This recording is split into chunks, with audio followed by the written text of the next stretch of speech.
Quería comenzar en esta hora, con la ayuda del Señor, la meditación de la palabra, leyendo algunas estrofas de un himno que cantamos en la cena, en la reunión anterior, y es el 436, que dice: venid, oh venid al jardín. Cuando un escocés, Charles Miles, diseñó este himno, según otro gran siervo del Señor, James Clifford, no tenía el sentimiento espiritual que tiene el mismo himno que hoy cantamos en la cena. Así que James Clifford lo rehizo, digamos, pero le respetó la música, le encantaba la música, él también era escocés. Y en la iglesia de allá, de Balmoral, en Escocia, se cantaba este himno. Y claro, como James Clifford no lo iba a extrañar, ¿no? Estaba viviendo acá, vivió en Tucumán, vivió en Argentina, pero nunca dejó de sentir como escocés. Y él le puso la letra a este bellísimo himno: venid, oh venid al jardín. Una estrofa dice, la primera: venid, oh venid al jardín donde Cristo ahora ha entrado, y por su dolor ved con gran horror cuán feo es el pecado. La tercera estrofa dice: venid y escuchad su clamor, si es posible, retira en la gran bondad de tu voluntad la copa de tu ira. Dice el último estribillo que cantamos, que por nosotros fue, y fue por mí, que agonizó él allí. En mi favor tomó el Señor la copa en Getsemaní. Y cuando James Clifford tradujo o reestructuró este himno, le dio el peso que tiene este himno para cantarlo en la cena, para cantarlo y sentirlo, cómo fueron los minutos, las horas que nuestro Señor Jesús pasó in the garden, como era el himno original, en el jardín, en Getsemaní. Y cuando estábamos en la cena, se pidieron himnos, y después Pino pidió otro himno, y en uno de sus versos decía: y solo el Padre en gloria allí supo del Hijo el amargor. Y esto es de padre lo que voy a decir, pero nadie sabe cómo y cuánto sufre un hijo más que un padre. Lo vemos distinto al hijo. Si está triste, si está contento, ya sabemos de qué está contento. Por ahí no exactamente de qué está contento, pero ya sabemos el estado de ánimo, porque es nuestro hijo. Y dice el himno que solo el Padre en gloria allí supo del Hijo el amargor. Hoy quiero hablar de la voluntad de Dios y no de la mía. Para eso los invito a leer el Evangelio de Lucas y le damos otra vez la bienvenida a otro encuentro con la palabra de Dios, donde vamos a ver en Lucas capítulo 22 uno de los momentos más difíciles, por no decir el más difícil, de nuestro Señor Jesucristo. En el huerto, en el jardín, en Getsemaní, donde se desarrolla nuestra historia. Estamos en el capítulo 22, San Lucas 22, dice: Jesús ora en Getsemaní. Versículo 39 del capítulo 22, y saliendo se fue como solía al monte de los olivos, y sus discípulos también le siguieron. Cuando llegó a aquel lugar les dijo: orad, que no entréis en tentación. Y él se apartó de ellos a distancia como de un tiro de piedra, ahí nomás cerquita, y puesto de rodillas oró, diciendo, y esta es nuestra historia: Padre, si quieres pasa de mí esta copa, pero no se haga mi voluntad, sino la tuya. Y se le apareció un ángel del cielo para fortalecerle. Y estando en agonía, oraba más intensamente. Y era su sudor como grandes gotas de sangre que caían hasta la tierra. Vamos a detenernos aquí en la lectura porque, si bien el relato no es muy largo y la oración es menos larga todavía, de hecho, es una oración muy corta la que hace el Señor Jesús.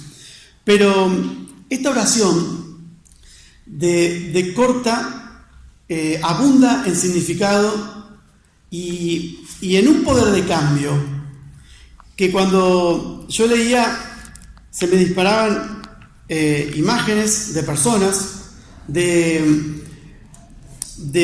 emprendimientos en la vida cristiana, de desobediencia también. Se me dispararon un montón de imágenes, ¿saben? Y esta oración, no por lo corta carece de significado, al contrario, está sumamente enriquecida por la profundidad del significado de esta oración. Una profundidad y un poder de cambio que es capaz de cambiar la decisión de nuestro noviazgo, aquellos que todavía no tienen novia o novio, aquellas que no tienen novio, puede afectar la vida de un matrimonio, ya sea que la querramos aplicar a nuestra vida o no. Este poder de esta oración puede cambiar la alabanza, puede cambiar la intención de la alabanza, puede cambiar a los músicos que ejecutan la alabanza, puede cambiar un consejo de pastores, de ancianos, puede cambiar la iglesia misma. Esta oración. Y ya vamos a ver por qué. La oración se encuentra en un solo versículo, es el versículo que acabamos de leer, el 42. Pero el contexto en que ocurre, y vamos al trasfondo, es un contexto muy hebreo, muy judío. Y no por eso estamos ajenos a esto, porque quedó escrito para nosotros, a pesar de que pasó en un contexto judío. En este momento Jesús ya había pasado la última cena con sus discípulos. Se celebraba, porque hablo del contexto judío, porque se celebraba la Pascua. Y en esa Pascua el Señor Jesús instituyó la cena del Señor. En esa Pascua Él tomó con sus discípulos esa Pascua y tomó la cena con sus discípulos, y seguramente habrá compartido muchas copas de vino en otras festividades con los discípulos, otros alimentos, pero esta fue una cena especial, una Pascua especial, porque era la última que iba a participar Él con los discípulos. Y luego Él se reunió con los discípulos, tomó la Pascua, hizo la cena, instituyó que el pan, a partir de ahí, tenía un significado especial. Era el símbolo de su cuerpo partido, maltratado, y que la copa representaba la sangre de él vertida en un nuevo pacto, el cual iba a él consumar en pocas horas más, cuando muriera en un madero. Pero claro, todavía no pasaba todo esto. Él desciende con los discípulos del aposento alto donde estaban celebrando la cena, se dirigen a un lugar muy familiar para ellos, porque el Señor Jesús iba a orar frecuentemente ahí, al Monte de los Olivos, al huerto de Getsemaní.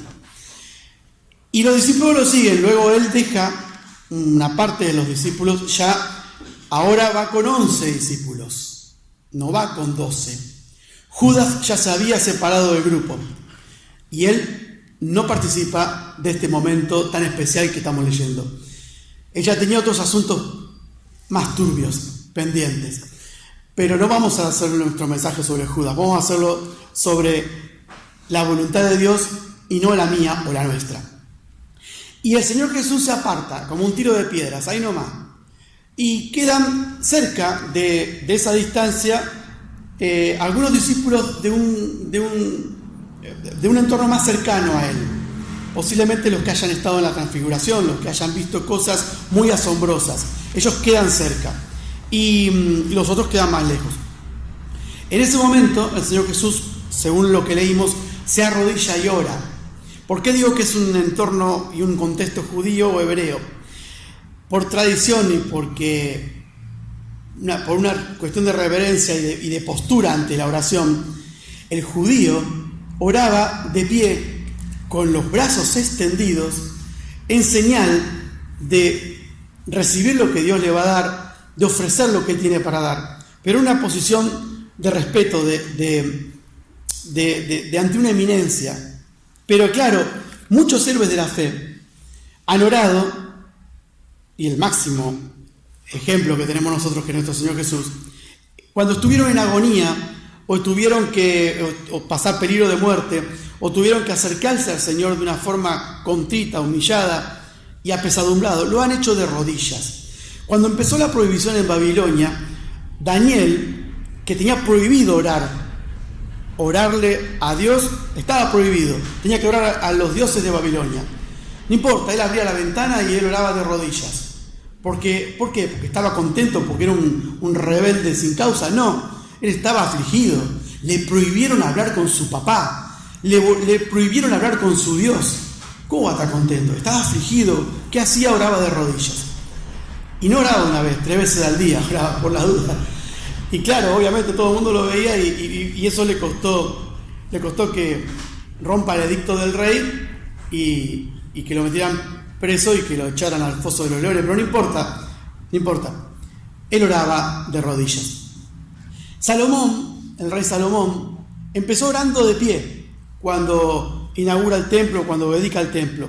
Ahora, cuando ora por la nación, a continuación, y se dirige al Padre, ora de rodillas. Él termina orando de rodillas. ¿Por qué? ¿Porque estaba triste? No, porque su corazón se humilló ante Dios, porque estaba en una actitud reverente y estaba de rodillas. El gran rey Salomón. El Señor Jesús oraba porque estaba en plena agonía, en una agonía muy grande. El himno que cantábamos en la cena dice que solo el Padre del Señor Jesús en gloria allí supo del Hijo el amargor. Este era un momento muy amargo para el Señor Jesús. En esta oración tan breve hay un alto contenido, pero terminada esta oración, o mientras duró esta oración, la intención de esta oración en ninguna forma fue modificar o alterar o cuestionar la voluntad de Dios. Al contrario, cuando nosotros leemos en el versículo 42, si quieres, pasa de mí esta copa, pero no se haga mi voluntad, sino la tuya. Está hablando de un sometimiento a la voluntad del Padre, pero tengamos en cuenta algo. El Señor Jesús ya lo había dicho esto. Si me acompañan a Juan 4:34, vamos a ver un ejemplo de esto. El Señor Jesús se encuentra con una mujer en Samaria, la famosa historia de la mujer samaritana. Claro, él estaba abocado por completo a la voluntad del Padre. ¿Cuál era la voluntad del Padre? Anunciar la venida de un nuevo reino, la venida de todo lo que se venía, el nuevo pacto, anunciar que Él era el Hijo de Dios, anunciar que si lo veías a Él, veías al Padre. Y esto era un concepto muy poco normal para un judío. ¿Cómo el Señor Jesús en el huerto se dirige a la cabeza de la Trinidad siendo judío? ¿Cómo un judío, como un hebreo, va a hablarle a Dios como mi papá, como mi padre? Es como una blasfemia eso. Era el padre de la nación, pero mi papá, mi padre. No podía ser. Y el Señor Jesús les enseñaba un nuevo concepto al pueblo hebreo, al pueblo judío, que nos podemos acercar al trono de la gracia con confianza, con certidumbre de que Él nos oye, como un papá recibe a un hijo en intimidad. Eso es lo que expresa la oración de Getsemaní, una cercanía al Padre que nos da ejemplo de cómo debiéramos acercarnos. Pero vamos al caso de la voluntad. Miren, Juan 4:34 dice, vamos a leer desde el versículo 31, 4:31 de San Juan. Entre tanto, los discípulos le rogaban, diciendo, Rabí, maestro, come algo. Y él les dijo, yo tengo una comida que comer que vosotros no sabéis. A los judíos se mirarían, se hará traer una viandita. No quiso comer porque ya tendrá comida. Porque ellos fueron a comprar comida para él, lo vieron que sin parar predicaba, sin parar hacía su obra, la voluntad del Padre. Estaban preocupados, se veían preocupados, nosotros comimos, pero el maestro no comió, vamos a llevarle de comer. ¿Cómo que no comes? Y él les dijo, versículo 33 dice, entonces los discípulos decían unos a otros, ¿le habrá traído a alguien de comer? ¿Habrá comido y no nos dijo nada? Jesús les dijo, mi comida es que haga la voluntad del que me envió y que acabe su obra. Claro, esa era la comida que decía el Señor. Él no dijo, yo estoy haciendo huelga de hambre, a mí no me traigan comida. No, Él no dijo eso. Él dio a entender que hacer la voluntad del Padre era tan vital para la misión, tan importante como para el ser humano comer, para no morirse de inanición. Eso es lo que les enseñaba el Señor Jesús. Él estaba abocado absolutamente a la voluntad del Padre. Por eso, que no nos confunda nada esta oración de Lucas, porque cuando Él dijo, si es posible, pase de mí esta copa, Él no estaba tratando de evitar la muerte, Él estaba hablando con su papá, con su Padre. En este momento el Señor Jesús nos representa a nosotros, es 100% hombre y 100% Dios. Pero claro, hay una lucha acá. Permítanme que les aclare un poco más Juan 6:38. Nos vamos a quedar en Juan para ver esto. Versículo 38 dice, porque he descendido del cielo no para hacer mi voluntad, sino la voluntad del que me envió. Entonces queremos dejar en esta hora clarísimo que cuando leemos en Lucas 22:42, esto que leíamos recién, si quieres, pasa de mí esta copa, pero no se haga mi voluntad, sino la tuya. Es que la voluntad del Señor Jesús era cumplir con la voluntad de Dios. Él nunca rehusó a eso. Pero claro, existe una lucha entre nuestra carne y era inevitable esa lucha. Él era 100% como nosotros, pero sin pecado, pero también era 100% Dios. Él estaba ahí en el huerto, arrodillado, orando, afligido, tan afligido, que nos cuenta el doctor Lucas que de dolores y de medicina sabía mucho, de que estaba bajo tanto estrés, tanta presión emocional, tanta agonía, que dice el relato que su sudor era como grandes gotas de sangre que caían en la tierra. Así estaba en agonía nuestro Señor. Por eso yo hacía referencia al himno, a ese párrafo, que solo el Padre en gloria allí sabía del Hijo el amargor. Tanto sabe nuestro papá cuando sufrimos sus hijos, los que somos redimidos por Jesús, que en este caso, en el caso de su Hijo aprobado, su Hijo en el que Él tuvo contentamiento, desde su bautismo lo afirmó Dios mismo en persona, la voz audible de Dios, este es mi Hijo amado, en quien yo tengo contentamiento. Y tal así era la agonía, que dice que el versículo 43 de Lucas 22 nos dice que se le apareció un ángel del cielo para fortalecerle. Y a mí se me vino a la mente enseguida cuando Nabucodonosor mira dentro del horno donde estaba Daniel y sus amigos, y él metió 3. Dice, pero yo estoy mal de la vista, veo 4. No, si metimos 3. No, pues yo veo 4. Hay uno más en el horno. Bueno, a mí se me hizo como que no iba a haber uno solo en Getsemaní. El Padre le envía un ángel al Señor Jesús para que lo reconforte. La Biblia no nos dice si ese ángel se arrodilló al lado de él, si lo abrazó, si se postró en adoración, si le dijo algo. No nos dice. Nos dice que el Señor Jesús, en tanto desamparo, en tanta agonía, recibió de Dios, del Padre, un mimo, un aliciente, un ángel que vino para confortarle. Porque así es el amor de Dios, porque Él jamás se queda inmóvil cuando un hijo sufre. Que no se piense, que no se crea que cuando estás en agonía, en enfermedad, en duelo por pérdidas familiares, estás sufriendo solito. No. Dios jamás se queda con los brazos cruzados cuando ve un hijo que sufre, porque Dios es amor.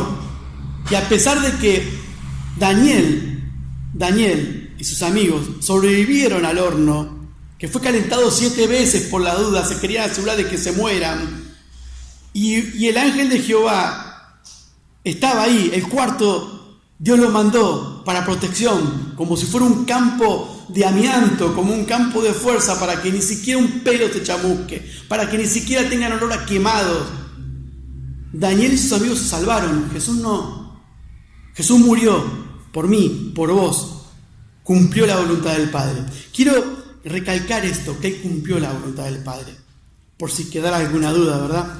Pero, ¿qué nos enseña a nosotros esto de hacer la voluntad de Dios y no la nuestra? Que el Señor Jesús, como Dios que era también en ese momento, veía venir cosas muy cercanas. Él veía venir el desamparo total. Va a experimentar que lo traicionen gente de su entorno. Él ve venir que uno de los que le había lavado los pies hacía horas lo va a traicionar, lo va a negar, Pedro, el que dijo: no, Señor, yo si es necesario pongo mi vida por vos. Pedro, antes que el gallo cante me vas a negar 3 veces. No, Pedro estaba seguro de que no, y le pasó. Bueno, todo eso se veía venir el Señor Jesús, como 100% de Dios que era.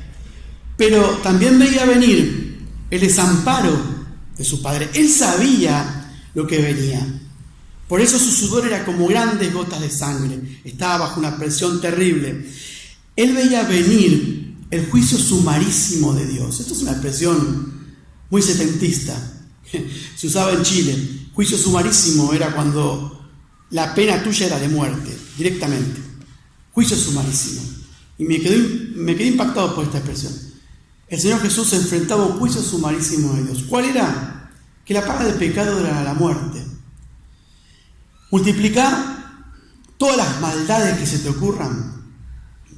Todas, desde una mentira piadosa, como se le llama entre comillas, desde una media verdad, que en realidad es una mentira, multiplicarla por la cantidad de habitantes que hubo, que hay y que habrá. Es mucha maldad, ¿no? Es mucho pecado. Todo eso Dios lo castigaba con la muerte. Sigue siendo así. Quiero aclararles, con la diferencia que el Señor Jesús murió para que vos ya no tengas que morir, para que yo ya no tenga que morir, para que creyendo en Él no tengamos que merecer la paga de nuestro pecado, porque Él cargó tu pecado y el mío en la cruz. Pero Él veía venir los clavos, Él veía venir el tormento, Él veía venir como Dios que era en ese momento, el desamparo del Padre, que es la misma sensación, para mi punto de vista, que va a experimentar aquel que muera sin Cristo y sin esperanza y que vaya al lugar del tormento que la Biblia llama infierno y que allá no haya Dios, un Dios ni una salvación, que ya no haya oportunidad de salvarse. Ahí va a haber el desamparo y la comunión con Dios no existe ahí. Bueno, él estaba vislumbrando eso, que se iba a cortar esa relación con Dios por el pecado, no porque el pecado fuese de Él, porque a nuestro pecado cargado sobre Él iba a experimentar el tormento físico, y esto lo vivía también como hombre, lo sentía como hombre, 100% hombre, como nos representaba en ese momento en el huerto, de los latigazos, de su espalda en carne viva, de ese cuerpo lacerado que mientras quería cicatrizar le habían echado una capa para burlarse de él, pero después se le arrancaron. Imagínense que en medio de la coagulación y la cicatrización de esas heridas, que le arranquen una capa habrá sido terrible. Todo ese dolor, él lo veía venir. Y más allá del dolor físico, estaba el dolor espiritual, del abandono, de que sus más leales seguidores lo dejaran solo, de que lo traicione uno de ellos, Judas, en pocas horas. Estaba a horas de ser traicionado vilmente, que le paguen testigos falsos para que atestigue cosas falsas sobre él. Y el dolor espiritual de comprobar de qué somos capaces los seres humanos cuando está en juego nuestro pellejo, cuando estamos en peligro de morir o nos las vemos feas, de qué somos, hasta dónde podemos caer tan bajos. Él lo iba a comprobar en minutos y en horas. Iba a morir por nosotros. Pero vamos a avanzar un poco más en nuestra meditación. En el huerto de Getsemaní se menciona una copa. Dice el versículo 42, si quieres, pasa de mí esta copa, pero no se haga mi voluntad, sino la tuya. El Salmo 23 nos hace referencia a una copa. El rey David estaba contentísimo, estaba alegre, y escribe el Salmo 23. El Salmo 23 dice, mi copa está rebosando. Como no te puedo explicar lo bien que estoy. Mi copa está rebosando. Es un momento feliz, alegre de David, en donde dice que la copa rebosa de cosas lindas, de bendiciones, de beneficios que Dios le da. Y David lo expresa así, mi copa está rebosando. Como si estoy tan feliz que me desbordo de mí mismo, mi copa está rebosando. Bueno, les aseguro que a esa copa no se refería al Señor Jesús. Se refería a la otra copa, a lo que mencionan los profetas del Antiguo Testamento. Cuando se refieren a la copa, y permítanme concentrar todo en una copa, no está hablando el Señor Jesús de una copa de agua o de vino, la copa de la ira de Dios, Él veía venir. Esa copa, el Señor Jesús sabe que no es buena, no es alegre, es letal, porque en una copa está concentrado, como en un veneno concentrado de serpiente, todo el poder letal de un Dios enfurecido, de un Dios enojado, de un Dios alérgico al pecado, si se me permite una alergia a la persona de Dios, el cual no soporta el pecado, no tolera el pecado. El texto, antes que muriera el Señor Jesucristo, la paga del pecado es muerte, el alma que pecare, esa morirá. Era una ordenanza de Dios. Dios era implacable, siempre fue implacable. ¿Por qué? ¿Por tiranía? No, por santidad. Porque Él es santo, tan santo que no soporta el pecado. Y nos manda a ser santos. Y nos dice, sed santos porque yo soy santo. No porque es un consejo tiránico, no es porque es una ordenanza caprichosa, porque es lógico. Vos sos un hijo de Dios en esta hora, y si no lo sos, prestad más atención todavía. Pero si sos un hijo de Dios, si somos hijos de Dios, tenemos un papá santo, ¿cómo no vamos a ser santos? Si Él es santo.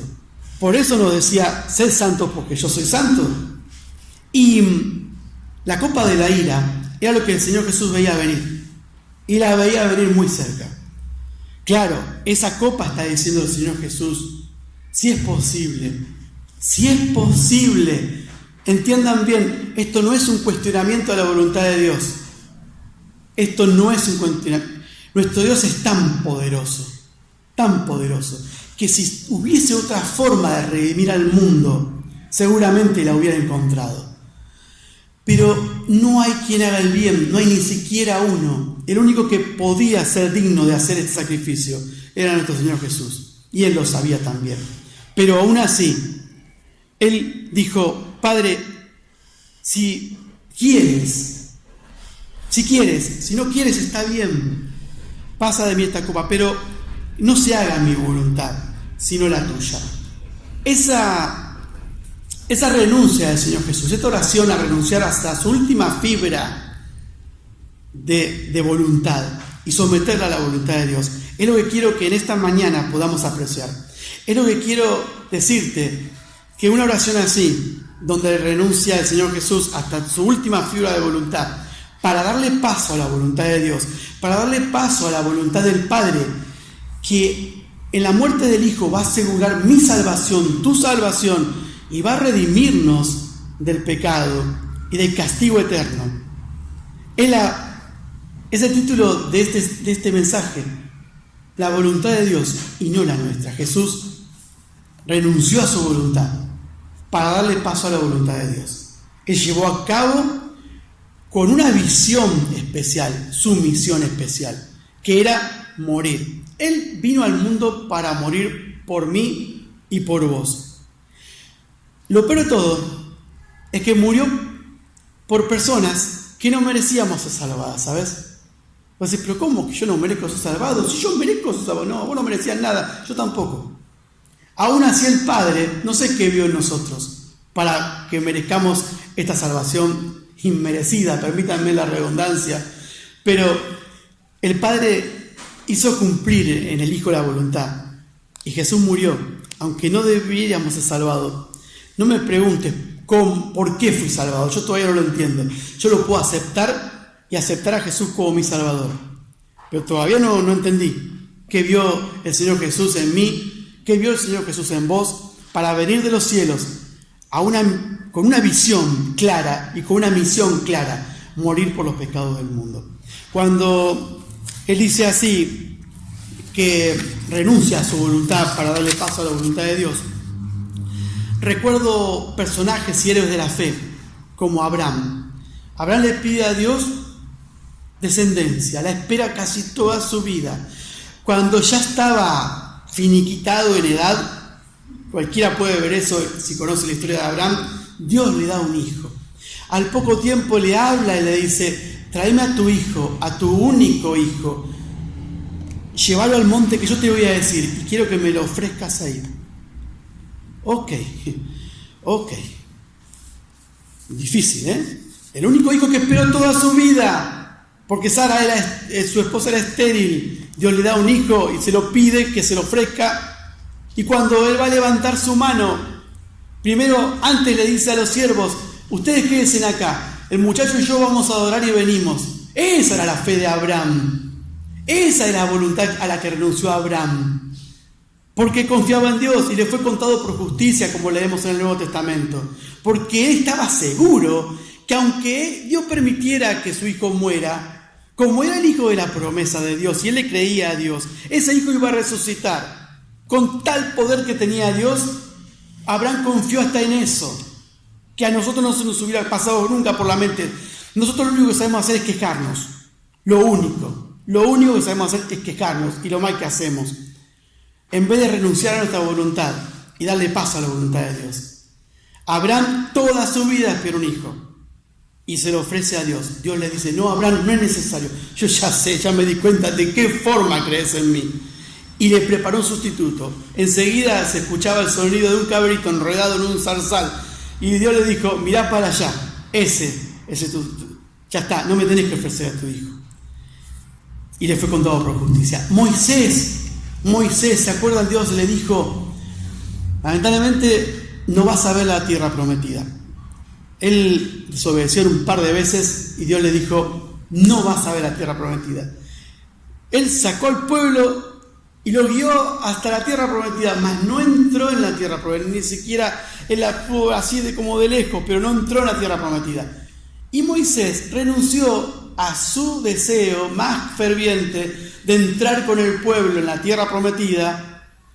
Y no es que dijo: así que yo no entro nada, listo, no obedezco nada y no entro nada, me voy a quejar como hacemos ahora en la actualidad. No, Moisés renunció a su voluntad para darle paso a la voluntad de Dios y le siguió sirviendo fervientemente y con más voluntad todavía que antes. Moisés, que Dios le dijo: vos no entrás a la tierra prometida porque me desobedeciste. Ok. Y no entró y sirvió. Ana oraba por un hijo porque era estéril. Le pidió a Dios un hijo y le dijo: si vos me das un hijo, Señor, yo te lo dedico a vos. Y Dios escuchó su oración y le dio un hijo.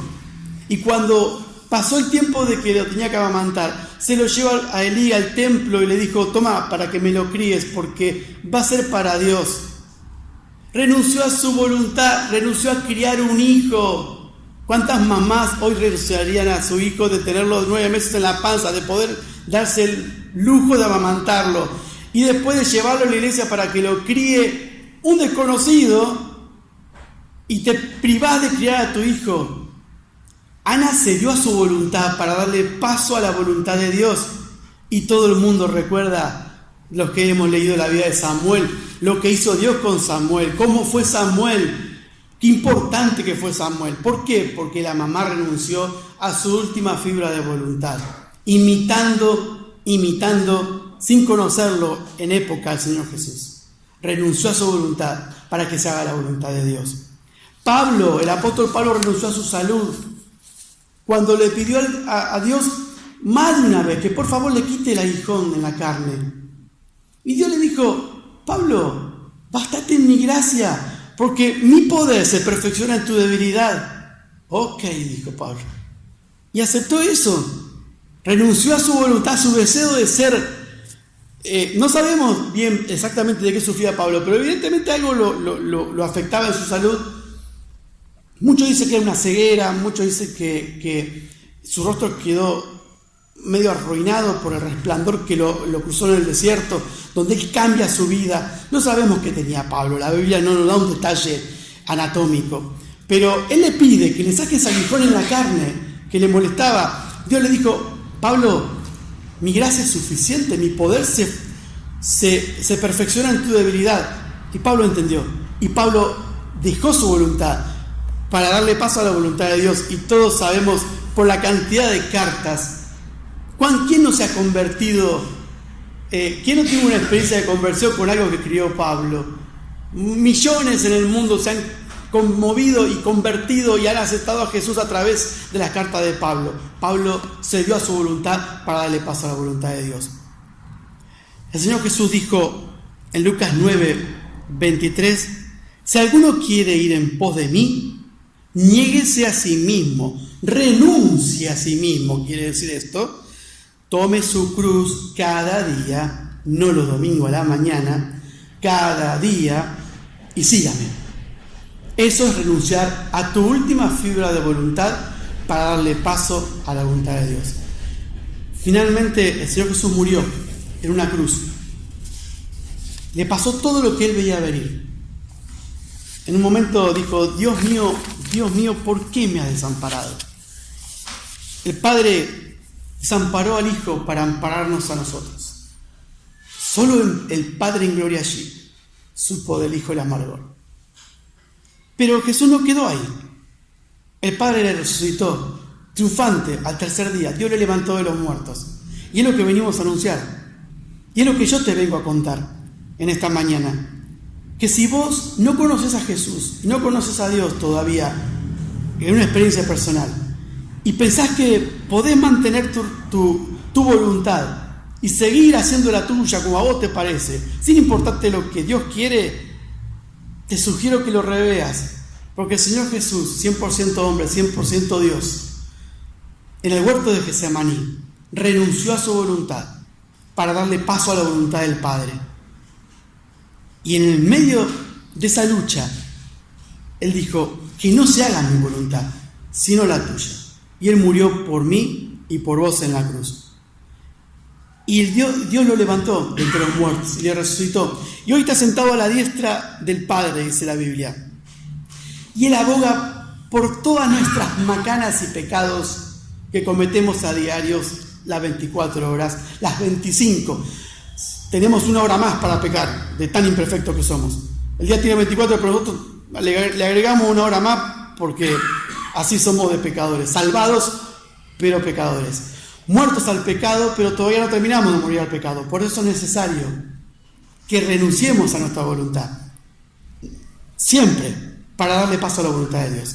Que le pidamos a Dios que baje nuestro ego, que baje nuestro orgullo y que podamos ser dóciles a la voluntad de Dios.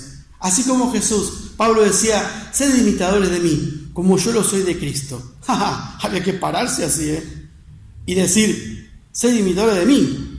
Pablo, pero Pablo era Pablo. Y él imitaba a Jesús.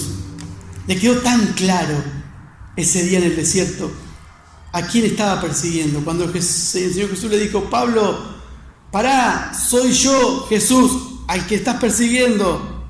Pablo lo entendió y Pablo sufrió por Jesús todo lo que pudo. Imitó al Señor Jesús. Hoy te pido y me pido en oración a Dios, me encomiendo a Dios en oración para poder hacer la voluntad del Padre y no la mía. Que en esta mañana podamos meditar en esta vida de ejemplo del Señor Jesús. Cuando todos pensaríamos: yo ya me sometí bastante, yo ya sufrí bastante, hasta acá llegó mi amor, ¿cuánto más me voy a someter? Pudo haberlo dicho el Señor Jesús como 100% hombre que era. Sin embargo, era 100% Dios, que tenía una visión y una misión: venirte a rescatar del infierno. Cualquiera de nosotros, hasta el día de hoy, somos una máquina de quejarnos. Y pensamos que, ¿hasta cuándo me tengo que someter?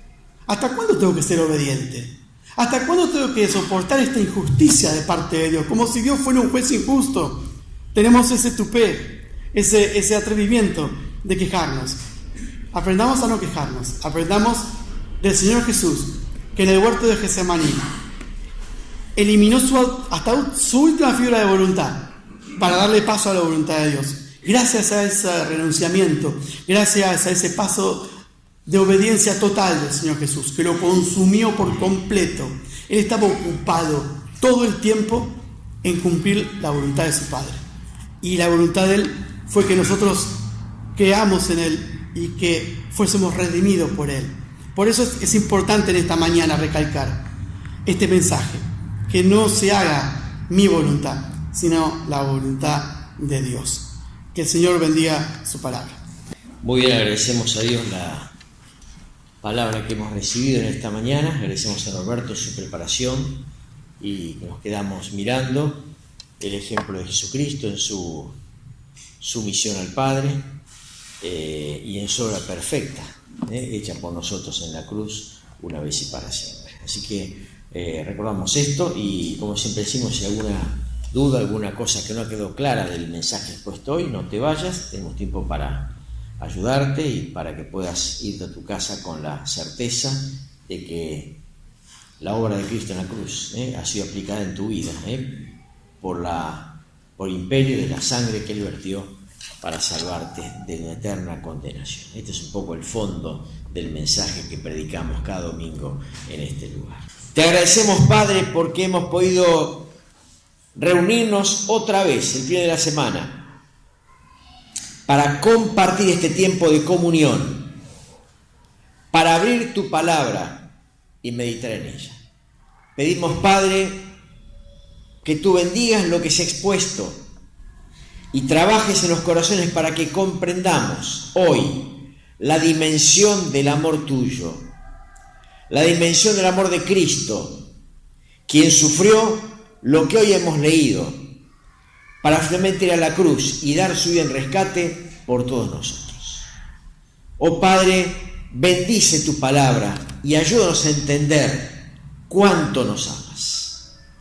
Y no dejar pasar un día más, Padre, sin resolver nuestro tema personal, arrepintiéndonos del pecado y aceptando la obra de Cristo como única y suficiente para darnos paz, perdón y vida eterna. Bendice tu palabra, Padre, hoy, aplícala en cada uno de nosotros en esta mañana. Te lo rogamos en el nombre de Cristo Jesús. Amén. Muy bien, gracias a todos, buenos días y que Dios les bendiga.